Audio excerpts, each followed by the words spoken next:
రాజన్న సిరిసిల్ల జిల్లా వేములవాడ పట్టణంలోని ఉప్పుగడ్డ వీధికి చెందిన గోవింద్ అభినవ్ అనే యువకుడు అనుమానాస్పద స్థితిలో మృతి చెందాడు. రెండవ బైపాస్ రహదారిలోని బతుకమ్మ తెప్ప ఎదురుగా ఉన్న మురికి కాలువలో బైక్ తో సహా పడి మృతి చెందినట్లు సీసీ కెమెరాలో రికార్డైంది. ఇదిలా ఉండగా మృతుడు శ్రీ బద్దిపోచమ్మ ఆలయంలో దినసరి కూలీగా పనిచేస్తూ ఇటీవల రాజన్న ఆలయంలో తీవ్ర దుమారం రేపిన ఆలయ గోదాం నుంచి సరుకుల తరలింపు వ్యవహారంలో కీలకంగా వ్యవహరించినట్లు ఆరోపణలు వినిపిస్తున్నాయి.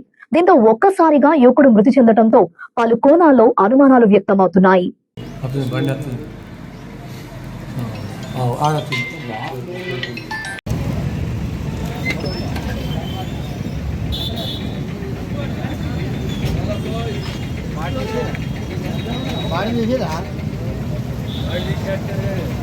కదా